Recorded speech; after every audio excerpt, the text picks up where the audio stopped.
today by my co-counsel, Mr. Jared Robb. Good morning, Your Honor. Mr. Grant Oliver. Good morning, Your Honor. And together we represent the state in today's matter. Your Honor, before we begin, the state has a copy of some relevant pretrial documents for Your Honor's convenient reference throughout the trial. Permission to approach? Sure.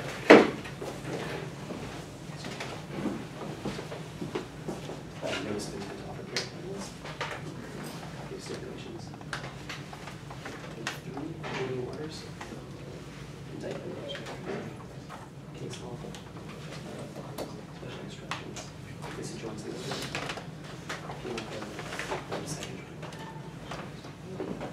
Before we proceed, the state would would you care to enlighten us on the case that we're hearing today? Yes, today is the matter of State v. Bancroft. Before we proceed, the state would like to draw special judicial notice of the intent to offer carrying reference form. I believe it was the first document tendered to the bench. Got it. Your Honor, in today's case, defense counsel has notified the state that they intend to offer character evidence pursuant to both the 400 and 600 series. I believe the traits specified were truthfulness and good character. As we understand it, this allows the state the opportunity to offer preemptive rebuttal evidence as long as it's pertinent to those traits. Any objections from the defense? No objections, Your Honor. At this time, the state would also like to invoke Rule 615, constructive sequestration of all witnesses with the exception of party designees. Any objections from the defense? No, Your Honor. Our party representative will be the defendant in today's case, Ms. Avery Bancroft. And finally, the state asks Your Honor's preference regarding movement about the well, approaching the bench, approaching opposing counsel and witnesses. You don't need to ask permission to approach opposing counsel. Ask permission to approach the witness if it's getting out of hand. I'll tell you not to, Yes, Your Honor. but for now, let's do that. And with that, Your Honor, the state is ready to proceed to opening statements. Great, thank you. And may we make introductions before the court? Sure, please. Hi, my name is Julissa Harris, and along with my co-counsel, Will Rogers, Good morning, Your Honor. and John McKinwitz, Good morning, Your Honor. we represent the defendant, Ms. Avery Bancroft, in today's case. Before we begin, we just have one document to tender to the bench.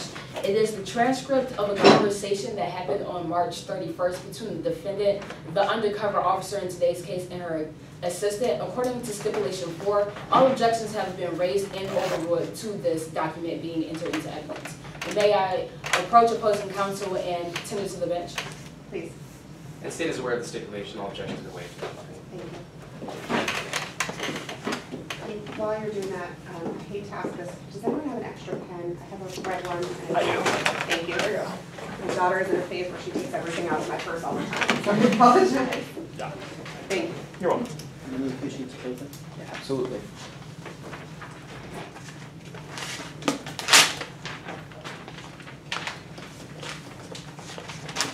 Are there any other pretrial matters for either party? No, Your Honor. With that, the defense is ready to proceed to opening statements.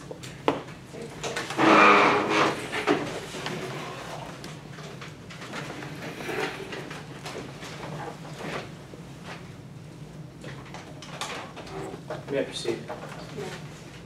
Avery Bancroft is blaming everyone but herself. In October of 2014, the Midlands Gambling Commission announced that for the first time in a decade, they'd be seeking proposals to open up a new casino in Midlands. And Ms. Bancroft already owned one, but she wanted to be the first person in the state to own 2. So what did she do?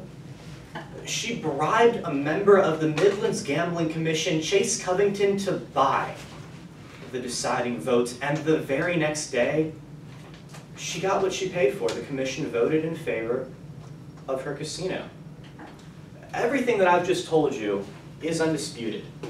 That's right, the defendant has already admitted to bribing the commission, so why are we here today? Well, because the defendant is claiming that she was entrapped by Mickey Keenan, an undercover police officer who was in charge of investigating the Midlands Gambling Commission. Entrapment is when a police officer's actions cause a crime to be committed that without that police officer wouldn't have happened.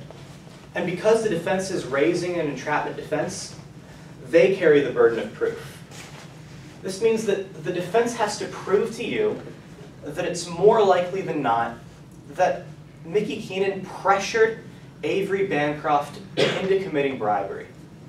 And if at the end of today's case, they haven't proven that to you, well then you have to find Avery Bancroft guilty.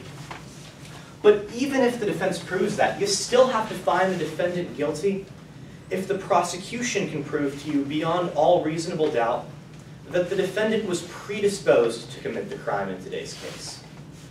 This means that if the only logical conclusion that you can draw from the facts that you'll hear today is that the defendant would have committed this crime even without Mickey Keenan, then you still have to find the defendant guilty.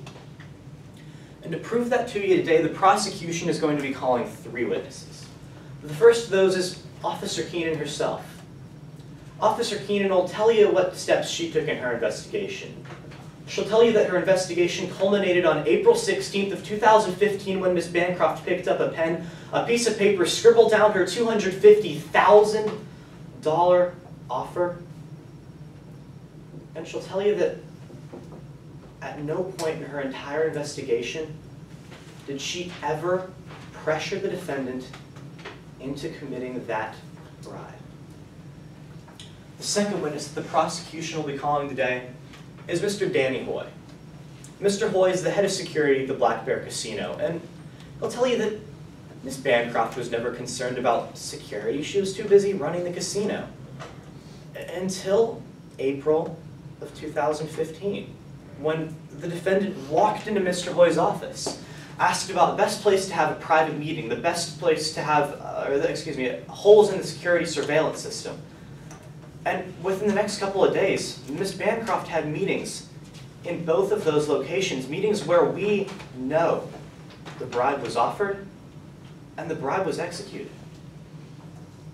The third witness that the prosecution will be calling today is Dr. F. Reese Warren, an expert in forensic linguistics who was hired by the defense. Let me say that again.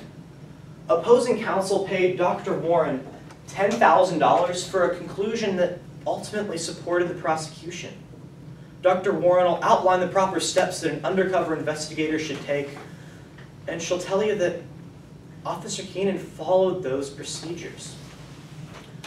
By the conclusion of today's case, it'll be clear that no matter how many fingers the defendant points, no matter how much she tries to shift the blame off of herself, that ultimately she was not entrapped. Everything she did was by her own accord. But all Ms. Bancroft is doing is blaming everyone but herself.